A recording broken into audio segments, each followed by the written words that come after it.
நலம் காக்கும் ஸ்டாலின், உங்கள் குடும்பத்தின் நலன் அரசின் பொறுப்பு. ஆடிப்பெருக்கையொட்டி தஞ்சாவூர் திருவையாறு காவிரி படித்துறையில் அதிகாலை முதலே குவிந்த பெண்கள் காவிரிக்கு படையலிட்டு புது தாலி கயிறை மாற்றிக்கொண்டனர். கூடுதல் விவரங்களோடு செய்தியாளர் விஜயகுமார் இணைப்பில் இருக்கிறார். விஜயகுமார், வணக்கம். கூடுதல் விவரம். வணக்கம் கனிமொழி.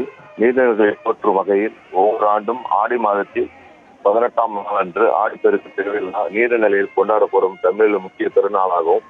குறிப்பாக காவிரி ஆறு பெருக்கெடுத்து ஓடும் காலங்களில் நதிக்கு நன்றி தெரிவிக்கும் விதமாக மஞ்சள், சந்தனம், குங்குமிட்டு அரிசி பழங்களை வைத்து காவேரி அம்மனுக்கு வழிபாடு செய்வது வழக்கமாக இருந்து வரும் நிலையில் இன்று ஆடிப்பெருக்கு விழாவை ஒட்டி தஞ்சாவூர் மாவட்டம் திருக்காட்டுப்பள்ளி திருவையாறு காவேரி படித்துறைகளில் அதிகாலை முதலே பொதுமக்கள் குவிந்து வருகின்றனர்.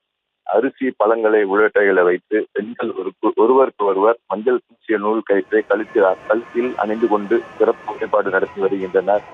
புதுமண தம்பதிகள் தங்களது தாடிகளில் உள்ள மஞ்சள் கயிற்றை மாற்றி புதிய கயிறை அணிந்து வருகின்றனர். இது அவர்களின் திருமண பந்தம் பலப்படும் என்று சொல்லப்படுகிறது. ஆடிப்பெருக்கை முன்னிட்டு பேரூராட்சி நிர்வாகம் மற்றும் காவல்துறை, தீயணைப்பு துறையினர் பாதுகாப்பு பணியில் ஈடுபட்டு வருகின்றனர். காவேரியில் கரைபுரண்டு ஓடுவதால் ஆற்றில் இறங்கவோ குளிக்கவோ தடை விதிக்கப்பட்ட தடுப்புகள் அமைக்கப்பட்டுள்ளது என்பது குறிப்பிடத்தக்கது. கனிமொழி,